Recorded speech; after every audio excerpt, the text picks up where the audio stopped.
Welcome to doctor NYR YouTube channel. आज का जो टॉपिक है वो है anatomy of monocot stem. Please take a screenshot. Anatomy of monocot में जब हम एक ट्रांसवर्स सेक्शन लेते हैं एक मोनोकॉट स्टेम का, तो इसमें कौन कौन से रीजन्स प्रेजेंट होते हैं। सबसे पहले रीजन जो आता है वो आता है epidermis, hypodermis, ground tissue, vascular bundles. सबसे पहले हम डिस्कस करेंगे एपिडर्मिस। एपिडर्मिस जो होता है मोनोकॉट स्टेम में, ये आउटर मोस्ट लेयर होता है। ये सिंगल लेयर होता है, मतलब एक ही लेयर बना होता है, सिंगल लेयर ऑफ सेल्स का होता है। मतलब अगर आप लोगों को इस डायग्राम से दिख रहा होगा, ये वाला जो होता है यही होता है एपिडर्मिस। और ये जो एपिडर्मिस जो होती हैं इसमें एक कवरिंग होती है, इसके सेल्स पे एक कवरिंग होती है यहाँ पे, जिसको बोलते हैं क्यूटिकल। कभी कभी क्या होता है, जो मोनोकॉट स्टेम जो होता है इस एपिडर्मिस में स्टोमा प्रेजेंट होता है। इसके बाद जो लेयर आता है वो आता है हाइपोडर्मिस। हाइपोडर्मिस जो रीजन होता है मोनोकॉट स्टेम में, ये जस्ट बिलो एपिडर्मिस के पास, मतलब ये वाला हो गया एपिडर्मिस। एपिडर्मिस के नीचे वाला जो लेयर होता है मोनोकॉट स्टेम का, उसको बोलते हैं हाइपोडर्मिस। हाइपोडर्मिस जो होता है ये कंपोज्ड होता है स्क्लेरेन्काइमोटिक सेल्स। जो स्क्लेरेन्काइमोटिक सेल्स जो होते हैं वही हाइपोडर्मिस को कंपोज करता है।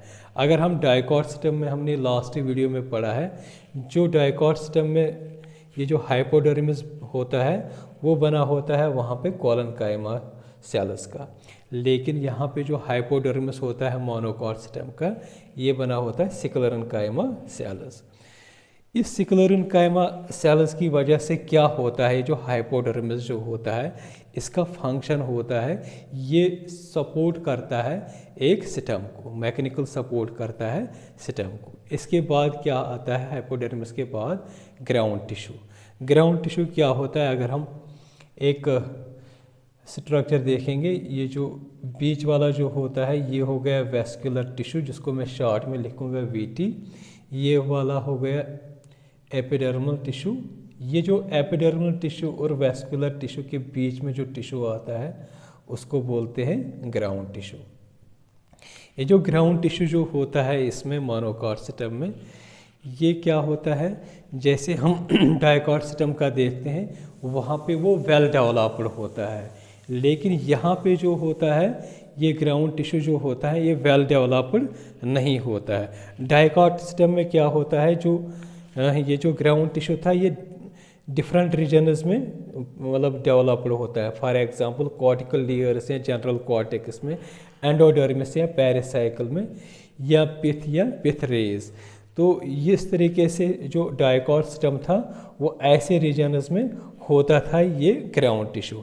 लेकिन जो मोनोकॉट स्टेम जो होता है, यहाँ पे जो ग्राउंड टिश्यू जो होता है वो वेल डेवलप्ड नहीं होता है, इसलिए ऐसे रीजन्स जो होते हैं मोनोकॉट स्टेम में वो एब्सेंट होते हैं। तो पूरा जो ग्राउंड टिश्यू जो होता है, अगर हम इस डायग्राम से देखेंगे, यहाँ से यहाँ तक पूरा जो होता है ग्राउंड टिश्यू होता है ये वाला।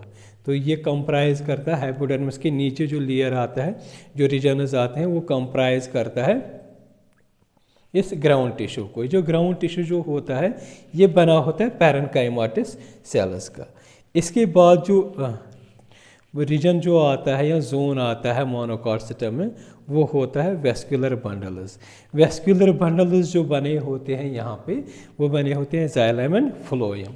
तो ये जो वेस्कुलर बंडल्स जो यहाँ पे प्रेजेंट होते हैं वो large number of vascular bundles present होते हैं मोनोकॉट स्टेम में।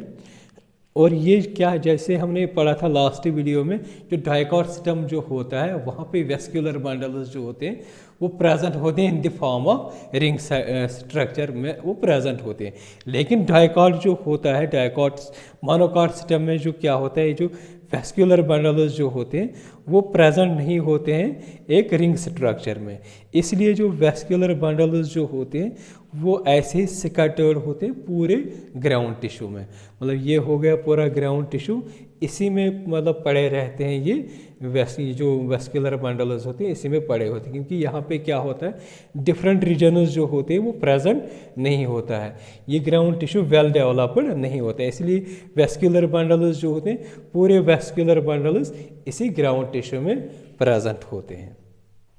ये जो वेस्कुलर बंडल्स जो होते हैं अगर हम इनकी शेप देखेंगे आउटलाइन में, ये होते हैं ओवल और इसमें क्या होता है जाइलम एंड फ्लोएम प्रेजेंट होता है, लेकिन जाइलम एंड फ्लोएम के बीच में एक टिश्यू जो होता है डायकॉट में जिसको बोलते हैं कैम्बियम, वो यहाँ पे प्रेजेंट नहीं होता है। मतलब अगर हम देखेंगे ये हो गया फ्लोएम और ये हो गया यहाँ पे ये जाइलम हो गए, इनके बीच में क्या होता है डाइकॉट में ये कैम्बियम प्रेजेंट होता है, लेकिन यहाँ पे मोनोकॉट में जो कैम्बियम जो होता है फ्लोएम और जाइलम के बीच में ये एब्सेंट होता है। ये जो वेस्कुलर बंडल्स जो होते हैं इनका अगर हम ये जो हैं ये पूरे ग्राउंड टिश्यू में स्कैटर्ड होते हैं वेस्कुलर बंडल्स जो बने होते हैं फ्लोएम एंड जाइलम का। अगर आप लोग यहाँ से देख रहे हो ये वाला जो होता है ये वाला ये हो गया फ्लोएम और ये वाला जो रीजन हो गया ये हो गया जाइलम तो ये वाले जो सेल्स होते हैं जो मैंने ग्रीन से बनाया है ये सिकुलरन काइमाटिक सेल्स होते हैं। तो ये जो सिकुलरन काइमाटिक सेल्स जो होते हैं तो ये क्या होते हैं, ये एक शीट बनाते हैं, इसीलिए इसको कभी कभी क्या बोलते हैं बंडल शीट भी। तो ये जो वेस्कुलर बंडल्स होते हैं कंजॉइंट होते हैं। कंजॉइंट का मतलब क्या होता है, जब ये जो जाइलम एंड फ्लोएम जो होता है वो एक ही रेडिये पे प्रेजेंट होता है। मतलब अगर हम यहाँ से रेडिये ये जाइलम हो गया और ये हो गया फ्लोएम, ये फ्लोएम हो गया ये जाइलम हो गया, बाहर साइड क्या होता है फ्लोएम, इनर साइड होता है जाइलम। तो ये जाइलम जो होता है ये एक ही रेडिये में प्रेजेंट होते हैं तो उसको बोलते हैं कॉन्जॉइंट। और दूसरा क्या होता है यहाँ पे जो वेस्कुलर बंडल्स होते हैं एक तो कॉन्जॉइंट होते हैं, दूसरा क्या होते हैं क्लोज्ड। क्लोज्ड का मतलब क्या होता है, यहाँ पे ये फ्लोएम हो गया और फ्लोएम के साथ साथ क्या होता है यहाँ पे जाइलम होता है, लेकिन बीच में जो होता है ये कैम्बियम प्रेजेंट नहीं होता है।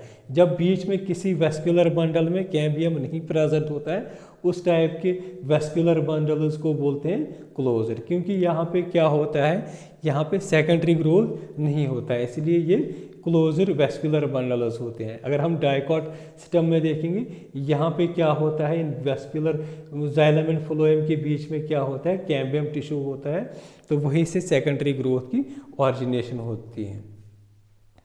तो ये जो प्रोटोजाइलम जो होता है प्रोटोजाइलम में इसमें क्या होता है ये लाई करता है टुवर्ड्स द सेंटर, और जो मेटाजाइलम होता है वो होता है टुवर्ड्स द पेरिफेरी।